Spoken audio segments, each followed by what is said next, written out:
كاين نقاش كبير حول الاختلالات الكبيرة وأحيانا الخطيرة اللي موجودة في مقالع الأحجار في منطقة غياثة الغربية في مدخل تازا من الناحية الغربية.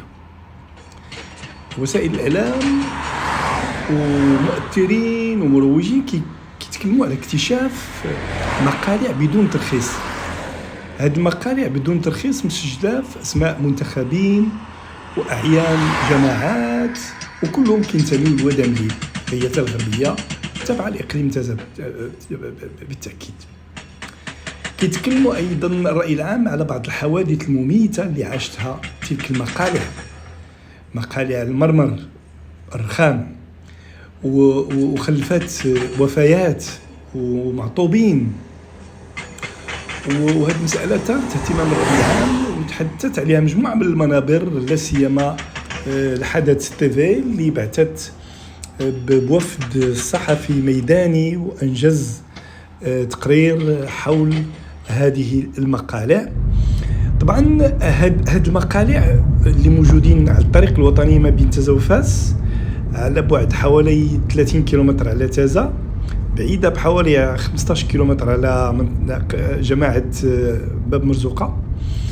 هاد المقالع كلها موجودين في جماعة ديال ودامليل في غياثة الغربية بالضبط وبشكل متقارب. ومن نظرة ولو عن بعد كيبان لك الحجم ديال الاستغلال والحجم ديال الخطورة ديال الاستغلال على المدى البعيد. فالمقالع كتبان بحال أهرامات محفورة في الأرض. الحديث عن الاختلالات في هذه المقالع كيطرح مشكل ديال المراقبة ديال الدولة والانعكاسات السلبية ديالو على الساكنة، وكيطرح سؤال كبير هو أشنو استفدوا سكان ودامليل من هذه المقالع؟ يعني ما هي العائدات التنموية المادية الملحوظة لساكنة ودامليل باعتبارها هي المنشأ ديال هذه المقالع؟ المخططات الجهوية لتدبير المقالع طبعا محكومة بنصوص تشريعية وتنظيمية فيما يتعلق بالصحة والسلامة العامة، حماية الطبيعة والمآثر، حماية التراث الثقافي والإنساني، الحفاظ على الموارد الغابوية، الحفاظ على موارد القنص إلى آخره. عملية ديال اعتبار هذه المنطقة منطقة ديال خطر باعتبارها يعني كتشمل مجموعة ديال المقالع اللي حسب الرأي العام الناس ديالها كيشتغلوا خارج التغطية المتعارف عليها قانونيا.